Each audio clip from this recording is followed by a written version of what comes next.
Hola a todos, todas y todes. Con estas firminas vamos a dar inicio a nuestro quinto encuentro.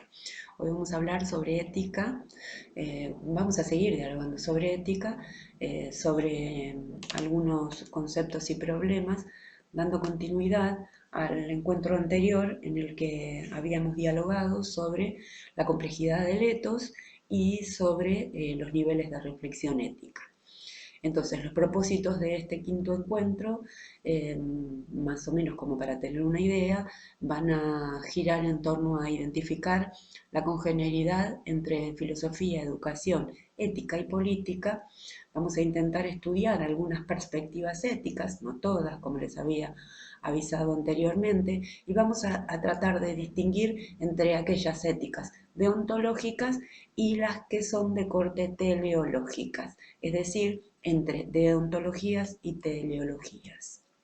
Bien, algunos conceptos dicotómicos básicos como para ir entrando en el lenguaje técnico de la ética.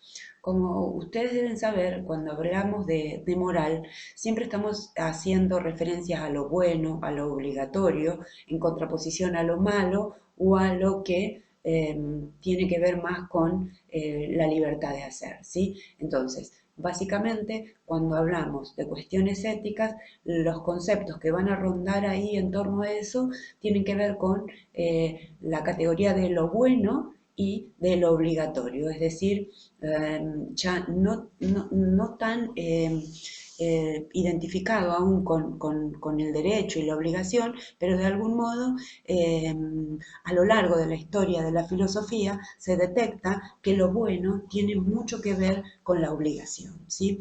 Entonces, primera dicotomía, esta de lo bueno y lo obligatorio, es decir, en realidad implicarían una y la misma cosa, pero podríamos distinguir qué es lo que está bien y qué es lo que es obligatorio, ¿sí? Eso para empezar a reflexionar en torno a esa normativa ética que nos atraviesa, ¿bien? Entonces, una segunda dicotomía la podemos identificar entre el deseo y el deber. Digo, complementando lo anterior, lo que uno desea, la voluntad de querer algo, ese deseo de querer alguna cosa, no siempre está identificado con el deber. Es decir, lo que yo quiero generalmente choca con esa condición de deber que es la que nos encuentra en las instituciones sociales en general y en este caso en las educativas en particular, ¿sí? Entonces, lo bueno, lo obligatorio, vayan pensando en estos términos, la cuestión del deseo, la cuestión del deber y dos palabritas que parecen muy complejas pero que no lo son tanto. Cuando hablamos de teleología, hablamos, telos es fin en griego, y entonces la teleología es el estudio del telos, y telos significa, como les decía antes, finalidad. Con lo cual, cuando hablamos de teleología, hablamos del estudio de los fines, ¿sí? O del estudio de las finalidades. ¿Para qué? ¿Cuál es el objetivo final de estudiar las cuestiones éticas? ¿Cuál es el objetivo final de compartir una ciudadanía particular? ¿Sí? Entonces, lo teleológico hace referencia a los fines de algo, ¿sí?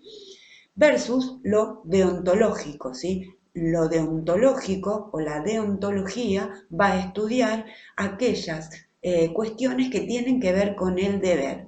Deon, lo deontológico hace mención a la categoría de deber, ¿sí? Es decir, ¿a qué estamos obligados y obligadas como ciudadanos y ciudadanas? ¿A qué estamos obligadas y obligados en vínculo con la tarea educativa? ¿Sí? Entonces, algunas éticas son teleológicas y otras son deontológicas. Vamos a ir tranquilos y tranquilas que vamos a ir despacio viendo cuáles autores corresponden a cada una de estas corrientes, ¿sí? Entonces, lo bueno, lo obligatorio, el deseo y el deber, y dos palabritas técnicas muy importantes, la teleología y la deontología. Una contradicción más o una oposición más que tiene que ver con ese vínculo entre lo heterónomo y lo autónomo, ¿sí? cuando hablamos en ética o en cualquier otra dimensión social de lo heterónomo, estamos hablando de algo que no tiene que ver con nosotros mismos, sino que dependemos como de algo así como de un conjunto, de un abanico de normas, de nomías, que nos hacen de algún modo estar en un mundo de normas, ¿sí? Hay una cantidad de normas, ¿sí? Heteronomías, que nos están indicando cuál sería la conducta adecuada. Uno podría pensar que esa heteronomía tiene que ver con la naturaleza humana, también puede tener que ver con Dios o con algunas otras costumbres, pero en realidad se supone que si un ser es heterónomo, quiere decir que no se maneja por una norma propia, sino que hay alguien que está manejando esos hilos, ¿sí? En el caso de la naturaleza humana, decimos que, bueno, que hay unas normas de la naturaleza que hacen a las costumbres de estar en comunidad. O también, en otros casos, sería un Dios que nos hace, de algún modo, que nos dice cómo tenemos que actuar, qué tenemos que hacer. Entonces, la heteronomía habla sobre la falta o la ausencia de autonomía que tenemos en determinado mundo circundante. Supónganse en el mundo de la naturaleza humana, si fuera que existiera algo así, o en el mundo teocéntrico, es decir, en el mundo en donde el Dios organiza todas esas actividades humanas, ¿sí? Bien, el otro punto entonces es la autonomía y acá vamos a la cuestión del deber, ¿verdad? ¿Verdad? De la voluntad. ¿Qué voluntad racional me guía? ¿Sí? Si soy un ser autónomo, quiere decir que hay una voluntad, hay algo, ¿sí? Hay algo que quiero. La voluntad indica el querer. El querer está en el marco de actúo con autonomía porque está en mi voluntad racional, ¿sí? Y eso corresponde de algún modo a una organización ética o a una perspectiva ética que tiene un claro representante y que lo vamos a ir viendo un poquito más adelante, pero les adelanto que sería algo así como el deber ser en términos kantianos, ¿sí? La voluntad racional es una voluntad que es buena en sí misma y entonces nos daría esta posibilidad de ser seres autónomos, no ya dependientes de otras circunstancias o de otros elementos o de otras marionetas de hilos que nos mueven como marionetas, ¿sí? Seríamos seres autónomos, pero para esto se tienen que dar una serie de condiciones en esos caminos de la reflexión ética que son, en este caso, los kantianos, ¿sí? Pero ahora, más adelante, vamos a ir viéndolo. Otros conceptos básicos o términos clave para dialogar sobre ética tienen que ver con que así como existen éticas teleológicas y deontológicas, existen éticas o teorías éticas que se llaman éticas materiales o éticas formales, ¿sí? En el caso de la forma, creo que hablaba con alguna o alguno de ustedes el otro día, de qué hablamos cuando hablamos de forma y de qué hablamos cuando hablamos de lo material. En este caso, en filosofía, cuando se habla de forma, es algo así, no necesariamente a la formalidad, aunque desde algún punto de vista tiene que ver, pero que tiene que ver con una categoría más universal, por llamarlo de algún modo, ¿no? En la forma hay algo así como un mundo ideal, si ustedes quieren. Hay algo que no cambia, ¿sí? Y que es de esa manera. Bueno, el ejemplo que yo ponía el otro día cuando hablábamos con esta compañera o compañero, no lo recuerdo, es que cuando hablamos de forma, eh, el ejemplo claro y que lo pone Kant al ejemplo, no es un ejemplo mío, es pensar en una jarra, ¿sí? A ver, una jarra, supónganse de vidrio. La jarra de vidrio es independientemente del contenido que uno le ponga al interior, ¿sí? Uno puede tener una jarra de vidrio cuadrada y ponerle agua y la jarra de vidrio se va a mantener cuadrada. Ponerle gaseosa y la jarra de vidrio va a mantener esa forma, ¿sí? Entonces, cuando hablamos de forma, no hablamos de ningún contenido, sino de algo que es como un modelo, ¿sí? Como una idea de algo. En cambio, cuando hablamos de éticas materiales, sí estamos hablando de algo que tiene un contenido particular, ¿sí? Al hablar de éticas materiales, vamos a hablar en términos de una serie de valores, ¿sí? Ahí hay una escala de valores, pero eso lo vamos a dejar para el próximo encuentro. Por ahora, baste saber con qué existen éticas materiales y éticas formales, ¿sí? Unas que tienen que ver más con algo que es como un modelo, como un ideal, y otras que tienen un contenido básico, una serie de valores básicos que hacen a la reflexión ética en torno a esas teorías, ¿sí? Bien, otros conceptos importantes. La hipoteticidad versus la categoricidad. Digo, cuando hablamos de éticas categoriales, hablamos de éticas formales, universales, en ese sentido, a priori y necesarias, ¿sí? Es decir, cuando uno piensa en una formalidad, piensa en algo categórico, ¿sí? Hay ahí una categoricidad que tiene que ver con esta pretensión de universalidad, y esa universalidad, perdón, tiene que ser a priori, es decir, esa categoricidad está antes de que yo actúe. Actúo por deber en términos de estar consciente voluntariamente de que esa categoricidad, eso categórico que hace a la ética, ya está dado a priori. Es decir, no espero, no sería una ética de la respuesta adecuada, no sería una ética a demanda, sino que sería una ética que ya está establecida, una serie de normas que ya están establecidas y que son categóricas. Y por eso son necesarias, porque valen en todos los sentidos. Entonces, estas éticas formales van a ser categóricas, universales, a priori y necesarias. Esto quiere decir que hay una forma básica, ¿sí?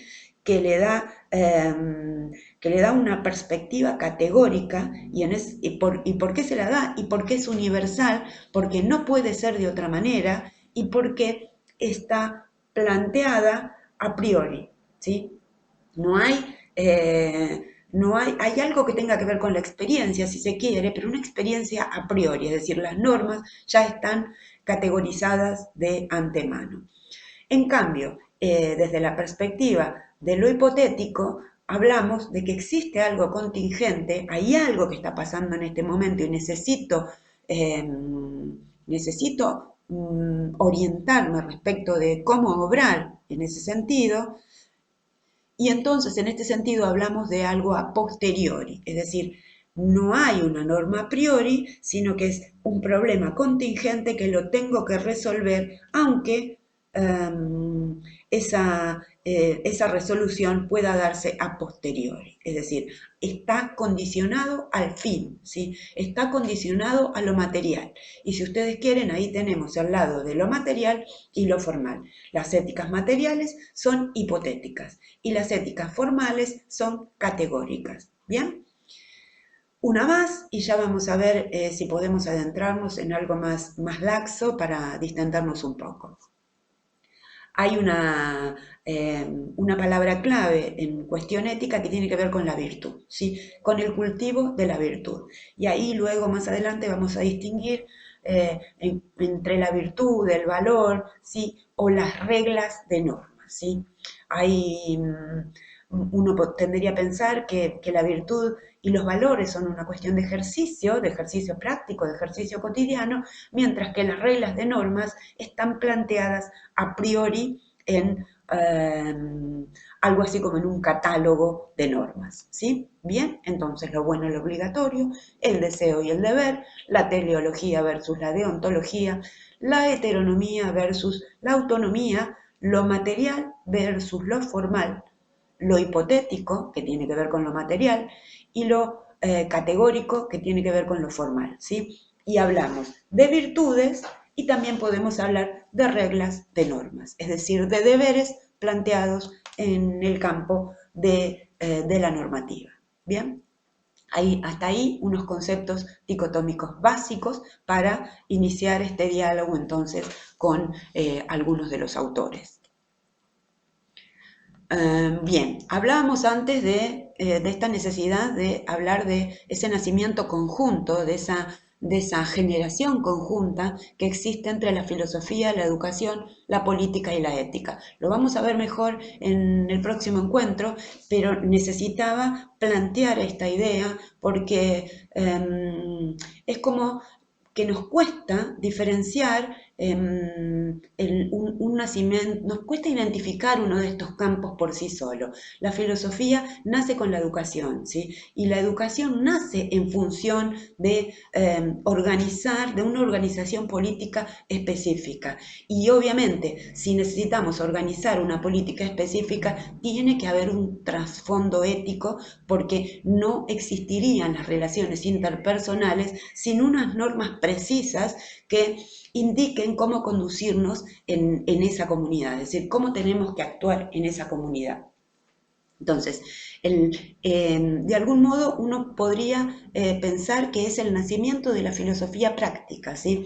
Hay una filosofía práctica que no está planteada en términos de ética, ¿sí? Sino que ese modo de actuar, ese modo de ser en comunidad, tiene más que ver con un conjunto de conocimientos prácticos, ¿sí? Por eso hablamos de filosofía práctica. Se da en torno o al interior de unas comunidades específicas. A ver, por ahí les dejo algún otro video que tenga que ver con esto, pero no quiero complicar la mirada. Simplemente quiero que quede claro cómo surge allá por el mundo de los griegos clásicos esta cuestión de filosofar, educar, ¿sí? Y cómo la filosofía y la educación tiene que ver con la política y la ética, ¿sí? Cuando empieza esa disputa, allá por el siglo IV o antes de Cristo, empieza esa disputa entre unos grupos que se autodenominan filósofos y otros grupos que se autodenominan, mejor dicho, que son denominados por ese grupo que se denomina filósofo, sofistas. Es decir, comienza ahí como una lucha, ¿sí? Entre ese grupo que se autoproclama como filósofo y en desmedro del otro conjunto de sabios que los suponen relativistas, los llaman sofistas, es decir, como que organizan o practican un tipo de saber relativo, mientras que ellos, los que aman a la sabiduría, los que aman a la sofía, son los que van a cultivar de algún modo lo que tiene que ver con la universalidad de las cosas, ¿sí? Ya no es contingente, sino que es una pretensión de universalidad. Y en ese sentido, al iniciarse el camino de la filosofía, hay algo así como una necesidad de generar unos modos de educación. Esos modos de educación que tienen que ver entonces conjuntamente con el nacimiento de la filosofía y la necesidad de educar. ¿Sí? Educar en torno a ¿qué? Educar en torno a unas categorías políticas y éticas básicas. ¿Y de dónde surgen estas categorías? Surgen de las normas de esos griegos clásicos. Entonces, actuar en la polis, dialogar en la polis, en el sentido de ciudad, la polis era la ciudad para los griegos, dicho sea de paso, no era, la polis era un grupo en el que actuaban hombres con patrimonio y libres, ¿sí? No había ni mujeres, ni esclavos, ni niños, ni niñas, ¿sí? Los que estudiaban, el grupo de filósofos que emprendía algo así como un proyecto educativo, lo emprendía para hombres con patrimonio, ¿sí?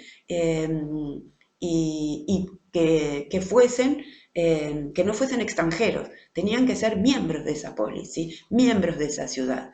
Y entonces el camino de la filosofía práctica va a estar dado en términos de una serie de normas que había en esa polis y que de ese modo, aunque no hablaban de ética, hablaban de las leyes justas, ¿no? De las leyes bellas, de las leyes justas para actuar en esa polis ideal que estaban imaginando y para las cuales se planteaban unas estrategias educativas si ustedes quieren, en algún punto Platón lo dice, para formar, ¿sí? O para educar al filósofo rey, ¿sí? Filósofo rey sería algo así como que de esa formación, de esa educación que se les iba a dar a esos grupos de la polis, fuera de los sofistas, iban a surgir algo así como un semillero de reyes, ¿no?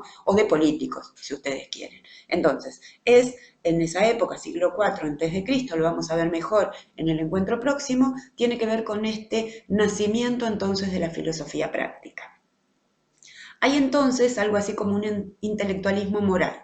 Esto es, la moralidad válida en todos los casos, esta universalidad que les decía, en esta organización educativa o en este programa educativo que proyectaban los griegos, se trataba entonces de enseñar, ¿sí? De que, no, que se vuelvan intelectuales desde el punto de vista de la moralidad. Esa moralidad tenía que ser válida en todos los casos. ¿Cuáles eran todos los casos?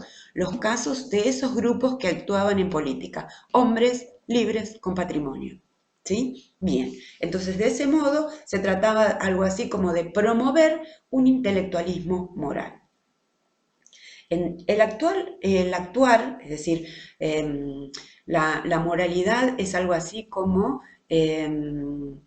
un saber racional que orienta la conducta, ¿sí? Entonces, que orienta el cómo vamos a actuar.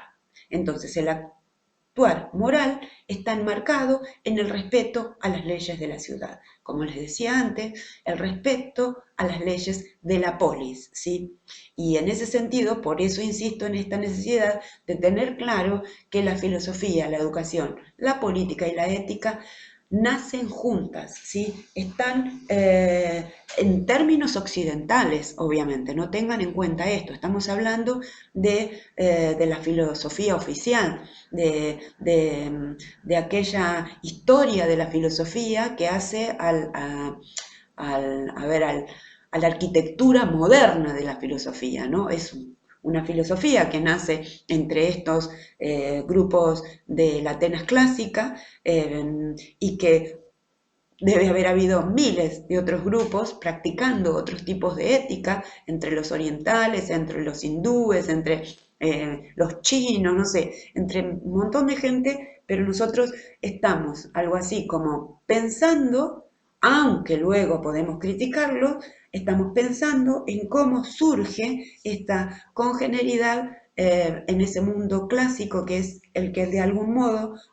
eh, la, nos hereda la historia de la filosofía occidental, ¿sí? Entonces, ese actuar moral está enmarcado en el respeto a las leyes de la ciudad, en el respeto a las leyes de la polis, y no de cualquier polis, de la polis de los atenienses, ¿sí? Porque hay ahí otras polémicas que ya les digo vamos a ver en el próximo encuentro.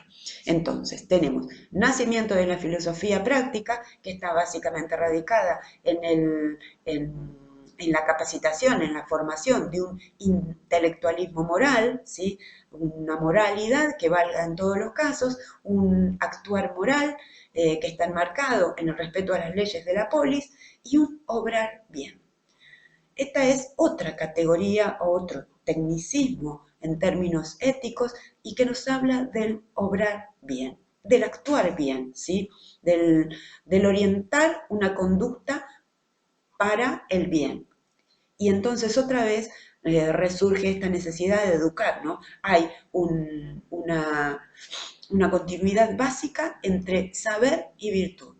Es decir, si yo obro bien es porque ese saber ha sido canalizado en función de las leyes de la polis y en ese sentido he podido construir una serie de virtudes adecuadas para actuar en esa polis que llamamos Atenas.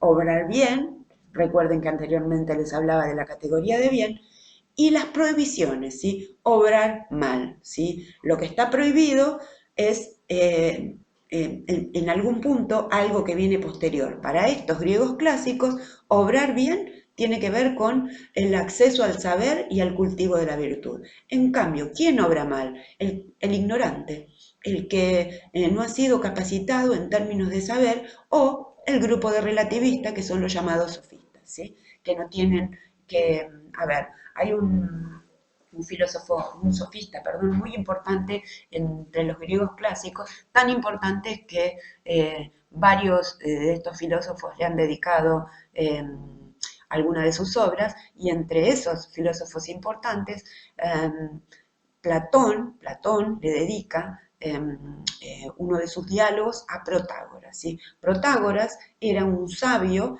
extranjero para la polis, era un griego, pero no de la polis ateniense, sino de otra polis.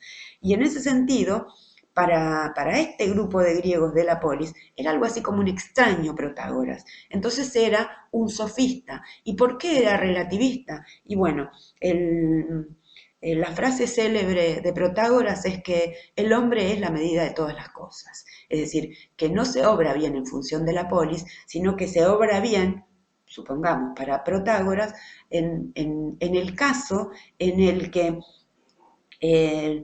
el hombre, el hombre, otra vez, es el hombre, no es el hombre y la mujer, ¿sí? El hombre es el hombre.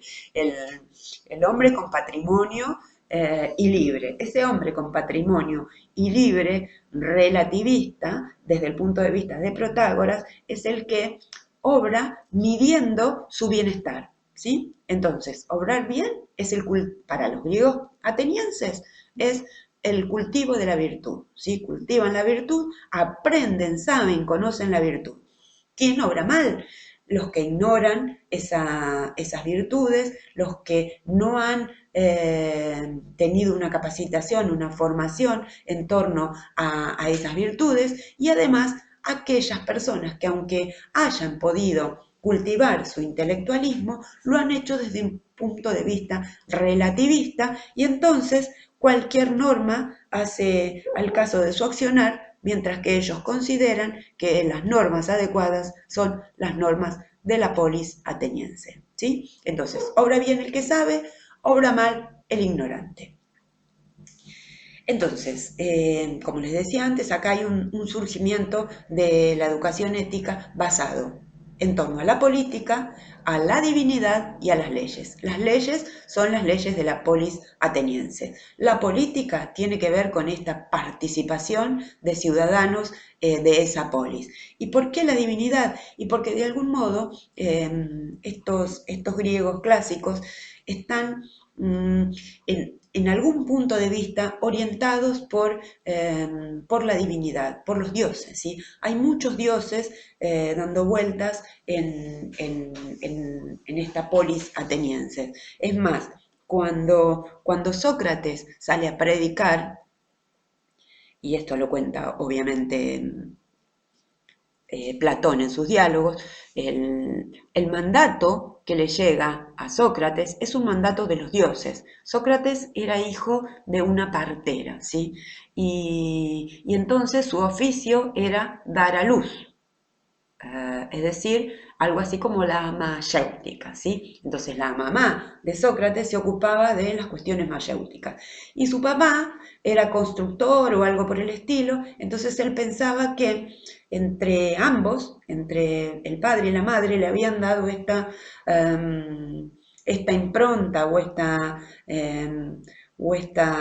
este don, si se quiere, un don para que ayudar a parir el conocimiento. Ayudar a parir el conocimiento es el método mayéutico, ¿sí? Dar a luz al conocimiento. Vamos a volver sobre el tema, no se preocupen, pero bien, lo cierto es entonces, en esta mitología del origen de la política y la ética ateniense, tenemos que hay un mandato de la divinidad hacia Sócrates. Sócrates dice que fue al oráculo y el oráculo fue el que le dijo que tenía que salir a predicar esa sabiduría de la política y de la ética, esa sabiduría de las normas de la ciudad. Es decir, tu misión, supuestamente le dijo el oráculo, tu misión, Sócrates, es ir a predicar. Y Sócrates entonces salió con esta idea de que yo solo sé que no sé nada, pero eh, mi función es ayudar a dar a luz al conocimiento. ¿Cómo lo voy a hacer? Desde el punto de vista del método mayéutico, haciendo así como una alusión al oficio de su mamá, de la partera, decía que él iba a ayudar a parir el conocimiento. Y entonces ese ejercicio de pregunta y repregunta que va haciendo en esa prédica por la ciudad de Atenas, ¿sí? Lo que yo les sugiero, si les interesa el tema, es que, bueno, en principio que lean el Protágoras. El Protágoras, les decía, es un diálogo de Platón en el que habla justamente de la enseñabilidad de la virtud. ¿Es enseñable la virtud? Y bueno, ahí Cuyen dice que sí, que la virtud es enseñable porque es una cuestión racional, es enseñable porque es una cuestión de normas, es enseñable porque es un modo de actuar para la vida, de orientar nuestras conductas. Ahora, Platón no estaba tan seguro del tema, ¿sí? Platón, pensando en esta distinción entre la universalidad y el relativismo, no cierra su diálogo de ningún modo, es decir, hay una serie de diálogos en los que intervienen Protágoras, obviamente por un lado, Sócrates por el otro, y entonces discuten en torno a la posibilidad de enseñar la virtud. Y el diálogo no cierra, con lo cual un diálogo importante y llevadero, porque es entretenido, el Protágoras de Platón. Y el otro diálogo muy interesante para comprender esto de la mayéutica, sobre todo sobre el amor al conocimiento, es el banquete. ¿Sí? En el banquete se habla muchísimo del amor, del amor entre hombres, del amor entre hombre y mujer, del amor ideal, digo, hay una serie de modos de acceder al conocimiento del amor dado por una serie de diálogos que se dan en ese banquete o simposio en el que se juntan este grupo de filósofos a dialogar sobre el amor. Eh, Sin embargo, tiene mucho que ver con este descubrimiento del método mayéutico y de el lado no tan machista de Platón, ¿sí? Platón piensa en la educación de las mujeres, no así Aristóteles, y lo piensa desde el punto de vista de cómo piensa la educación del hombre, ¿no? En ese sentido le da importancia a la mujer. Digo, no tenía necesidad de nombrar a la madre de Sócrates y la nombra, no tenía necesidad de nombrar a Diotima, como hace en otro diálogo, que es una gétera que conoce Sócrates y que supuestamente le enseña, le enseña esto de cultivar el amor y de cultivar el conocimiento, ¿no? Entonces digo, también en la República y en las leyes habla de la educación de las mujeres. Entonces digo, Platón es un ciudadano ateniense, ¿sí? Con lo cual tiene un pequeño patrimonio, tiene libertad porque es libre y es un hombre. Y entonces es un ciudadano de esa ciudad, valga la redundancia, ¿no? Es uno de los actuantes de la polis, ¿sí? Y en ese sentido dialoga con el resto de quienes se reúnen en el ágora a dialogar sobre la organización de esa polis ideal.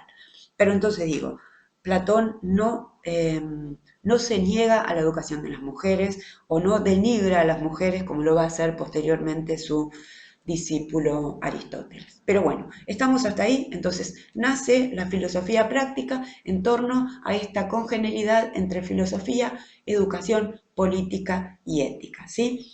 Entonces surge la educación en términos éticos, ¿sí? En términos éticos y en términos de organización política. ¿Quién de algún modo digita o acompaña esa organización de la educación? La divinidad y las leyes atenienses. Hasta ahí vamos. Se trata de cultivar entonces la virtud, ¿sí? Universalismo versus particularismo. Habíamos hablado recién, vamos a pasar rápidamente por este sector porque ya les había hablado bastante del tema en la filmina anterior. Entonces es el deber versus el deseo, ¿sí? Yo quiero hacer algo, pero no necesariamente ese deseo está en el marco de lo que debo hacer, ¿sí? Lo que debo muchas veces choca con lo que deseo. Uno muchas veces dice que debo hacer, no sé, debo ir a trabajar, pero no tengo ganas. Entonces mi deseo, mi voluntad es no ir, pero de algún modo saco de donde sea esa voluntad para cumplir con el deber. Lo bueno, lo bello y lo justo. Estos son tres términos clave en la ética de Sócrates, ¿sí? Lo bueno es bello, y lo bello y bueno es justo. ¿Y qué es lo bueno, lo bello y lo justo? Parece un juego de palabras, pero esto es así. Lo bueno, lo bello y lo justo es la polis, ¿sí? La política entonces, o la discusión política, es buena en sí misma y en ese sentido es bella en sí misma y por eso es justa, ¿sí? Es justa en principio porque está basada en esas leyes preexistentes en el mundo de la Atenas clásica. Recuerden, ahí les voy con otro diálogo, Apología de Sócrates, que es donde Platón cuenta cómo muere Sócrates, ¿sí? Y Sócrates es acusado de corrupción de menores, en términos de corromper la mente de la juventud con sus diálogos y sus enseñanzas respecto de la virtud, de lo bello y de lo bueno, y, y en esa acusación, en ese juicio, es declarado culpable y bajo pena de muerte. Todos sus discípulos intentan ayudarlo a salir de la cárcel. Y en ese diálogo, en Apología de Sócrates, Platón cuenta muchos de los diálogos que se fueron dando con Sócrates en esa prisión en la que tenía que tomar el veneno, supuestamente. Algunas lenguas dicen esto es mitología otra vez, o simbolismo si se quiere. Sócrates tenía que tomar esa poción o ese jarabe o lo que fuera de cicuta para morir envenenado, porque esa había sido la pena que se había establecido en ese juicio que le habían hecho por corromper a la juventud, ¿no? Y por tratar de traer nuevos dioses o infinidad de acusaciones contra la norma. Tuvo muchas personas que intentaron defenderlo. La resolución fue la condena a muerte. Y entonces Sócrates tenía que morir esa noche en la que Platón relata cómo fue ese diálogo entre Sócrates y los discípulos. Y las palabras de Sócrates fueron que su voluntad, su deseo, tenía que ver con el deber, porque el deber el deber es lo bello y lo bueno, y eso hace a la justicia. Y si la justicia decidió que tenía que morir, tiene que actuar conforme a ese deber. Y ese es su deseo, con lo cual su deseo es cumplir con las pautas de la justicia, porque eso es lo bello y lo bueno, ¿sí? Bien. No vamos a adentrarnos mucho en esto, esta no es una clase de filosofía, ni mucho menos de filosofía socrática platónica, pero sin embargo necesitamos comprender cómo se fue dando todo ese, había una vez un grupo de atenienses que construyeron la filosofía o que organizaron este conjunto de conocimientos que hoy llamamos filosofía, o que ellos mismos lo llamaron filosofía, ¿sí? Entonces, partiendo de algunas narraciones clave, uno puede ir entendiendo cómo se va dando este transitar o este viaje por el mundo de la filosofía. Y entonces, otro punto importante es lo que tiene que ver entonces con el método mayéutico del que les hablaba antes. El método mayéutico es el método de Sócrates versus el método de la plenitud, que es el método de la felicidad y el goce, que lo vamos a ver en la próxima filmina. Nos quedamos ahí por el momento, método mayéutico de Sócrates. El mandato divino viene de los dioses, versus la escatología o el discurso sobre la vida y la muerte, que tiene que ver más con el goce, porque vuelvo a los griegos y a esta comunidad de los dioses. Los griegos pensaban que existía algo así como la transmutación de las almas. Justamente por eso Sócrates hablaba de un método mayéutico. Como las almas transmutan, el alma no muere, el alma es la que tiene el conocimiento, el alma algo así como que se apropia de un cuerpo y entonces ese cuerpo que está transitando con esa alma es el que tiene que tratar de recordar ese conocimiento que ya venía en su alma. Para eso, nada mejor que ese método mayéutico que tiene que ver con el hacer parir ese conocimiento que el alma ya traía de otras vidas.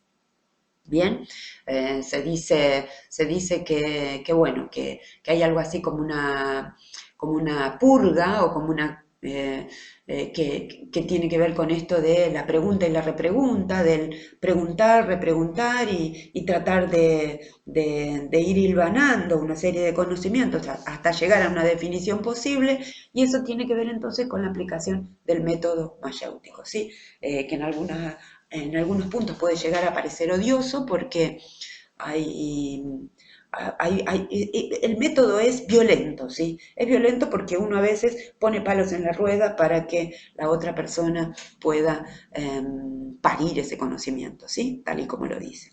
Entonces, hay un mandato divino, les decía antes, que tiene que ver con esta cuestión de las almas y los dioses, ¿sí? Tenerlo en cuenta porque ahora viene otra parte que va a renegar de esa tradición de los dioses. Y también tenerlo en cuenta para ver para no ser tan críticos de algunas soluciones mágicas que suelen surgir en algunos momentos de nuestras vidas, ¿no? Sobre todo ante situaciones límites. Está en nuestra memoria ancestral esta cuestión de los dioses. No me pregunten por qué, no lo sé, pero en realidad creo que tiene que ver con este trabajo, ¿no? De caminar entre dioses que nos viene de los griegos clásicos, de caminar entre divinidades, ¿verdad? Dioses y diosas. Bien, entonces, Sócrates sería el representante de lo universal versus los sofistas que tienen que ver con lo particular, como les mencionaba antes. Bien, y entonces vamos a dialogar así sintéticamente sobre Aristóteles y la felicidad. Les dejo de lectura obligatoria una selección de textos de Javier Echeverría y, y vamos a dejar el otro texto de Echeverría para el próximo encuentro, ¿sí? Me parece que vale ahora leer al autor. Y ahí lo que hace Echevarría en este nuevo material que les voy a enviar es elige textos de los autores. Y en este sentido hay una selección de textos de Aristóteles que tienen que ver con la ética nicomaquea, ¿sí? O la ética nicómaco. Bien, entonces, la ética de Aristóteles es una ética finalista. ¿Qué quiere decir esto? Que es una ética teleológica, ¿sí? Es una ética de fines, ¿sí? Hay un cálculo, ¿sí? Un cálculo prudencial que tiene que ver con establecer el justo término medio, ¿sí? Entonces, es una ética finalista porque es una ética de fines. Que sea una ética finalista implica que todo debe tender a ese bien, con lo cual la elección de la conducta tiene que tender a ese bien. Hay ahí entonces algo así como una razón prudencial, ¿sí? Hay una aplicación de una razón prudencial que tiene que ver con el cultivo de las virtudes, ¿sí? ¿Cómo se cultivan las virtudes? A partir del ejercicio, va a decir Aristóteles. Hay una parte, yo creo que es en política, que habla del cultivo de las virtudes. En la política, ¿no? Tiene un texto que se llama La política y habla de las virtudes. Antes que se me vaya, Aristóteles es el primer sistematizador del conocimiento ético. En realidad, Aristóteles es el primer sistematizador de la mayoría de los conocimientos de la Grecia antigua, porque lo que hizo siempre Platón, que es otro de los autores más leídos, es llegar su conocimiento en forma de diálogo, es decir, como si fuera algo así como una novela, ¿no? O como una obra de teatro, uno tendería a pensar. Ahora, Aristóteles no, Aristóteles escribe textos supuestamente exotéricos, dicen algunos, porque tienen que ver con preparar el plan de clases. Entonces se supone que la ética a Nicómaco y también la política fueron textos escritos para dar sus clases en el liceo, ¿sí? Y en ese sentido, Aristóteles es el gran clasificador. Todo lo clasifica, clasifica la naturaleza, clasifica las ciencias, clasifica las cuestiones éticas, clasifica las cuestiones de la política y así sucesivamente. Y entonces hay un texto de Aristóteles que habla sobre la política y que se ocupa de cómo es este ejercicio, ¿sí? Cotidiano para el cultivo de la virtud. ¿Cómo se cultivan las virtudes? Entonces, a partir del ejercicio, a partir del estar en una comunidad específica en el que las formas de actuar de las personas que están a nuestro alrededor, de algún modo nos van marcando cuáles son las conductas adecuadas. Eso por un lado. Y por otro lado, ¿sí? El cálculo prudencial de esas virtudes, ¿sí? ¿Cómo se establece ese cálculo para saber cuál es la actitud o el actuar adecuado? Estableciendo la regla del justo término medio. Esto es un cálculo racional entre el defecto y el exceso, es decir, lo menos y lo más. Por eso es un justo término medio. En algún punto, Aristóteles dice que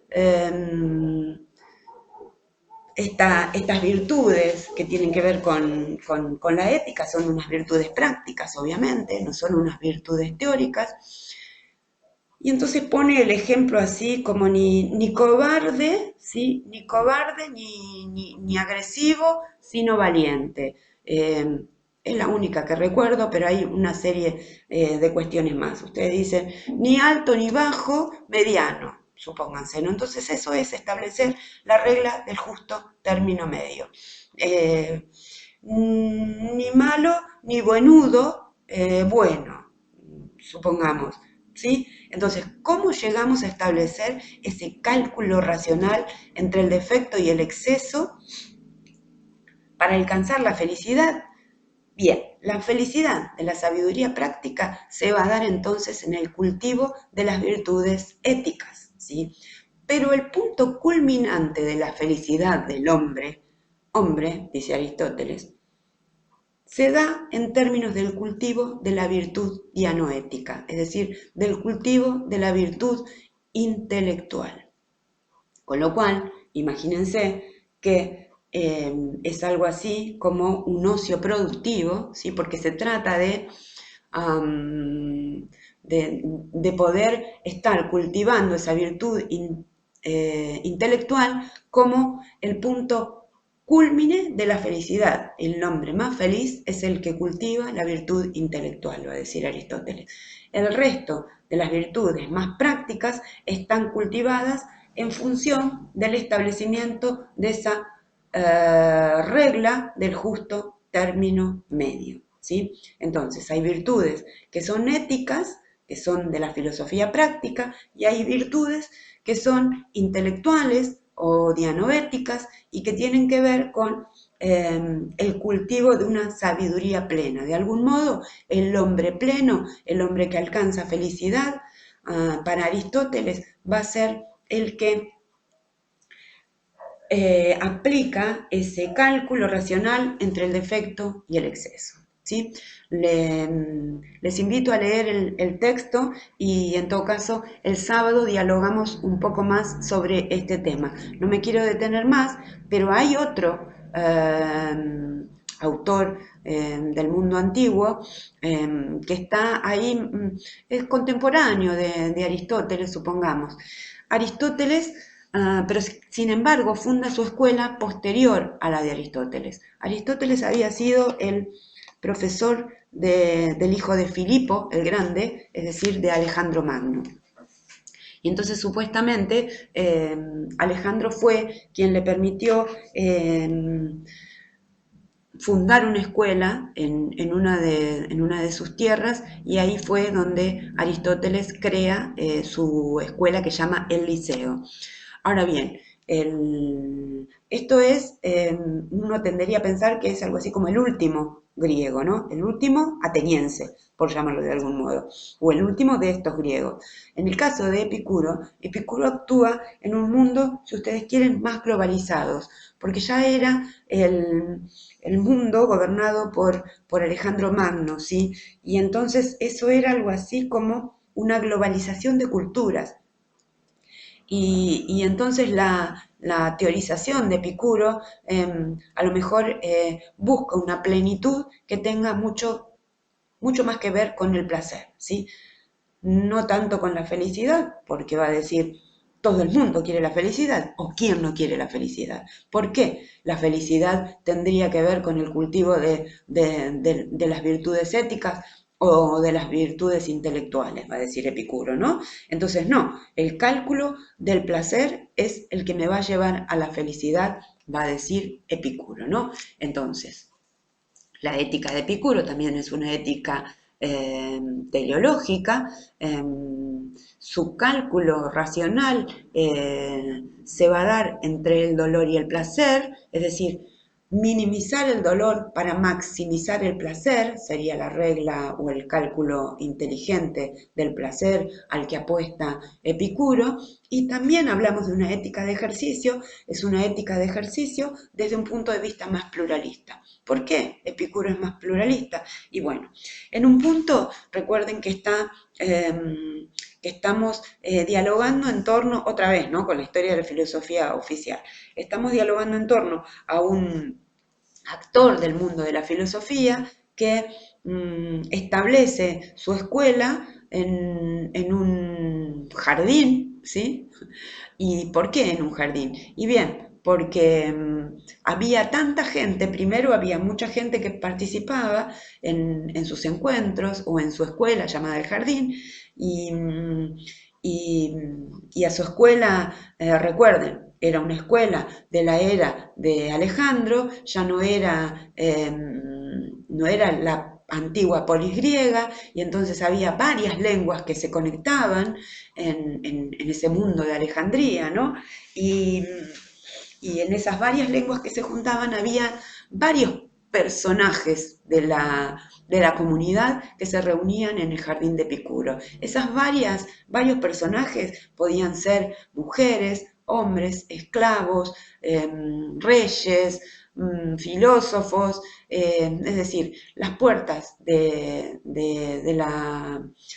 instituto, por llamarlo de algún modo, de Epicuro, del Instituto Jardín de Epicuro, tenía mucho más que ver con esta pluralidad de personas que accedían a sus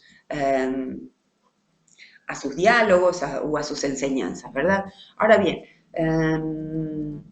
vamos antes de pasar a Kant, me gustaría hablarles un poco más sobre la cuestión de Epicuro. ¿Por qué Epicuro logra pensar en esto de este cálculo racional entre minimizar el dolor y maximizar el placer? En primer lugar, la ética finalista de Epicuro es una ética desde algún punto atomista. ¿Esto qué significa? Que tenemos un cuerpo, por llamarlo de algún modo, ¿sí? Hay otras reglas a las que llega, otras reglas de la lógica a las que llegas para mencionar esto, pero vale tener presente que somos cuerpo, ¿sí? Más que alma, somos cuerpo. ¿Por qué somos cuerpo? Porque en realidad, para Epicuro, los dioses no existen.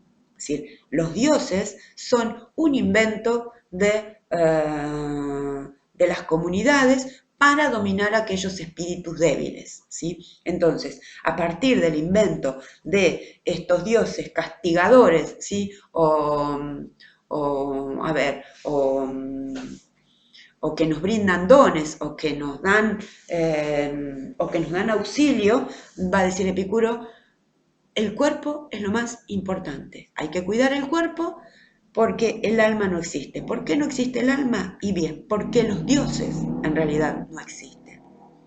No existe el alma, no existen los dioses y no existe la muerte, ¿sí? ¿Por qué no existe la muerte? No existe existe, la única muerte que existe es la muerte del cuerpo. En ese sentido, ¿para qué me voy a preocupar en mi muerte si ya no voy a sentir dolor?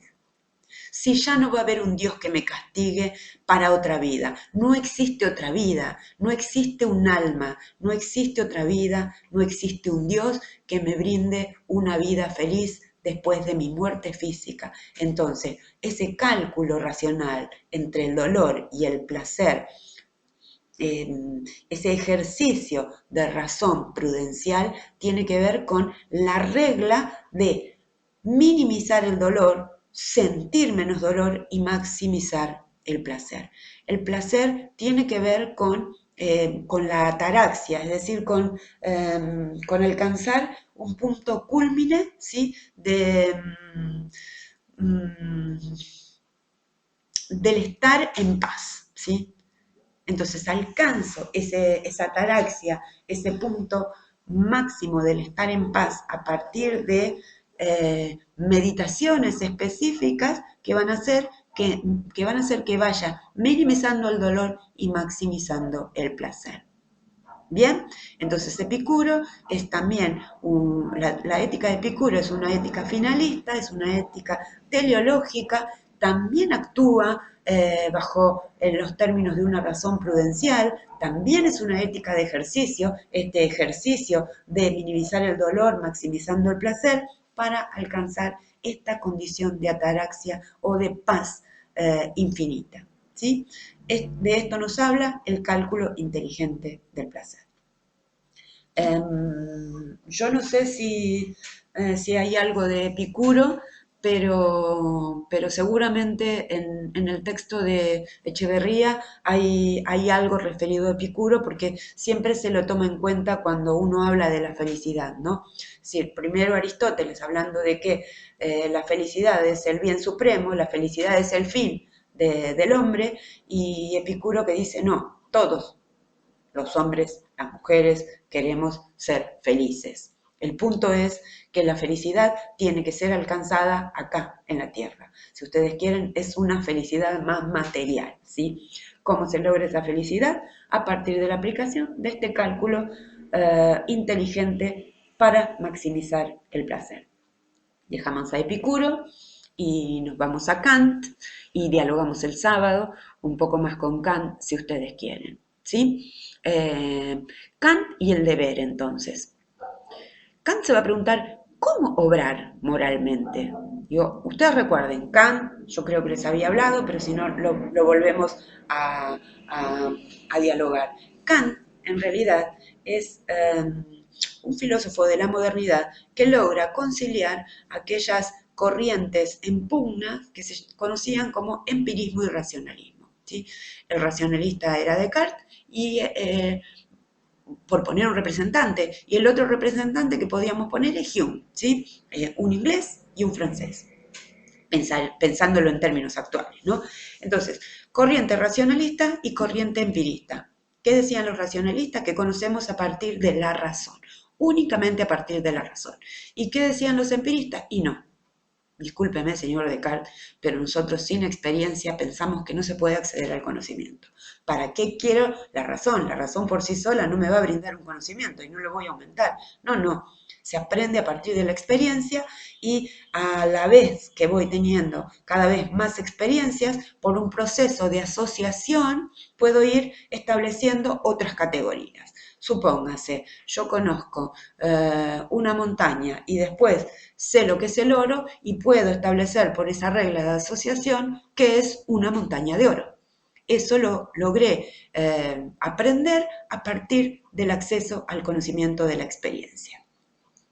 Mientras que Descartes va a decir, no, no, no. Hay una serie de ideas innatas que son las que hacen que la razón se ponga en práctica porque todo el mundo tiene raciocinio, todo el mundo tiene la posibilidad de actuar y de aprender con la razón. ¿Cuáles son esas ideas innatas? Dios, el mundo, la libertad. A partir de esas tres ideas, uno, aplicando la razón, puede acceder al resto del conocimiento. Bueno, la cuestión es que esta discusión seguía, hasta que llega Kant un día y dice, ajá, voy a pararme desde otro lugar. Voy a mirar el tema del acceso o el nociológico, el tema del acceso al conocimiento a partir de dos perspectivas. Una es la razón y la otra la experiencia. ¿Por qué digo esto? Porque lo dice Kant, no lo dice en estos términos, obviamente. Sin razón no puedo acceder al conocimiento, pero sin experiencia tampoco. Es decir, ambos elementos son primordiales para poder acceder al conocimiento. ¿Cuál es la diferencia entonces? La diferencia es que hay un sujeto de conocimiento o un sujeto cognoscente y un objeto de conocimiento, ¿sí? El sujeto es el que construye ese objeto de conocimiento. Desde ese lugar, entonces, sin intuiciones o sin experiencia, los conocimientos no se alcanzan. Y sin razonamiento tampoco. ¿Qué logra Kant entonces? Aunar estas dos corrientes y crear algo así como una dialéctica trascendental. ¿Sí? En la dialéctica trascendental, Kant va a decir, hay unos conocimientos a los que se puede acceder y otros que son incognoscibles. ¿Cuáles son los conocimientos a los que puede acceder el hombre? Aquellos que puede medir, observar, estudiar. Es decir, el hombre tiene acceso al conocimiento desde ese punto de vista. Construye el objeto de conocimiento, luego hace un experimento, ¿sí? Lo observa, lo mide, lo matematiza y luego resuelve sobre las leyes de ese estudio. Entonces hay un sujeto cognoscente y un objeto de conocimiento. ¿Qué hace Kant? Descubre lo que ahora llamamos constructivismo. Suponemos que Kant es el primer constructivista. Nos dice que los sujetos del conocimiento somos nosotros, ¿sí? Nosotros, las personas, él va a decir los hombres, obviamente, para su época. ¿Y cuáles son entonces aquellos conocimientos a los que no podemos acceder? ¿Cuáles son esos elementos incognoscibles? Hay varios, pero les voy a nombrar algunos que son bien conocidos para todos. Dios, el mundo y la libertad. Es decir, son ideas o son conceptos o son ideales, son tópicos, si ustedes quieren, sobre los cuales podemos dialogar, podemos teorizar, pero a los cuales nunca vamos a acceder, nunca vamos a conocerlos, ¿sí?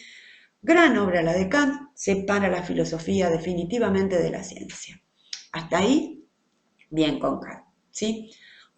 Primer constructivista, su tarea es inmensa, si no, de otra forma no sería tan famoso. Nos dejamos ahí desde el punto de vista nociológico y vamos a tratar de ver un poco cuál es la perspectiva ética que nos deja Kant.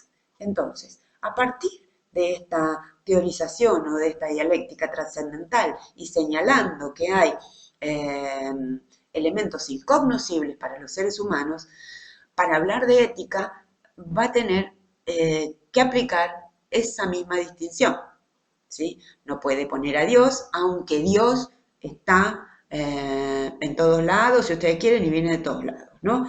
Dios es intocable, de algún modo Dios está dando algunas normas, o les ha brindado algunas normas, pero además hay unas normas que tienen que ver con el campo jurídico. Entonces vamos a tener por un lado las normas religiosas y las normas del campo jurídico. ¿Cómo vamos a obrar moralmente entonces? En función del cumplimiento del deber, ¿sí? ¿Cuál es este punto? Es esa autonomía de las que les hablaba antes, ¿no? Hay una universalidad de la norma y esa es la norma a la que me debo orientar. Esa es la norma que debo cumplir. La norma moral es la norma religiosa y la norma jurídica que va de la mano, ¿sí? El hombre no busca la felicidad, eso no interesa. Todo el mundo quiere ser feliz, va a decir de algún modo Kant. Tampoco la búsqueda del placer. ¿Qué es lo que hay entonces? ¿Cómo obrar moralmente? A partir de una buena voluntad. Bien, bien, señor Kant. Bien, entonces, para obrar moralmente, lo único que necesitamos es una buena voluntad. Una buena voluntad basada en la universalidad de esas normas. Bien, entonces, ¿cuál es la regla de la humanidad? Todas las personas tienen dignidad, ¿sí?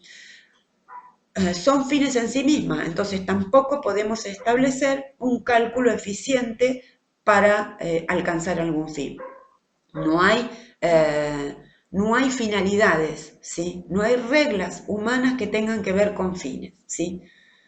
Porque las personas somos dignas en sí mismas, somos fines en sí mismas.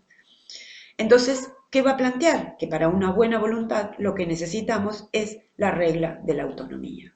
¿Y por qué la regla de la autonomía? Y bueno, porque la buena voluntad es buena en sí misma. Ah, qué interesante, señor Kant. ¿Y cómo hago para trabajar con esto? La buena voluntad es buena en sí misma. Si hasta parece una tautología, ¿verdad? Bien. ¿Qué tiene que ver entonces este actuar de la dignidad? Bien, con el establecimiento de algo que él llama el imperativo categórico. ¿Qué es este imperativo categórico? Es lo que tiene que ver con el deber. ¿Qué dice la norma, señor? No debe matar, no debe robar, no debe mentir. Bien, eso es el imperativo categórico, lo que me marca el deber. Y entonces, la buena voluntad, que será buena en sí misma, tiene que estar regida en función de esas normas. ¿Sí? Hay que cumplir con el deber, no importa lo que pase. A ver, hay unos ejemplos que pone de los imperativos hipotéticos en los que dice algo así, yo no lo recuerdo bien ahora, ¿no? Pero si se está ahogando una persona y uno pasa y ve que se está ahogando, ¿qué hace?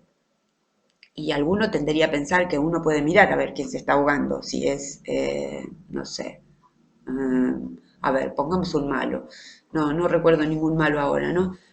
Si es Trump, lo dejo morir, ¿sí? Si es Evo Morales, le salvo la vida. Y sobre todo, ni hablar si es mi mamá o algún familiar.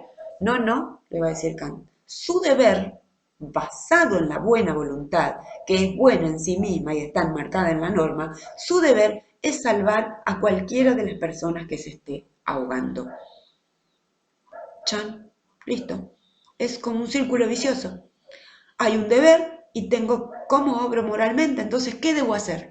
¿Se acuerdan la primera pregunta del campo de la ética? ¿Qué debo hacer? Y debo actuar por deber. ¿Por qué debo actuar por deber? Y bien, porque esa es la universalidad de la norma. ¿Sí? No hay felicidad, no hay placer, sino que hay buena voluntad. ¿Y qué es la buena voluntad? ¿Qué es esta regla de sujeto autónomo que va a tener una buena voluntad? Y bueno, esa voluntad es buena en sí misma porque está atravesada por el deber. ¿Bien?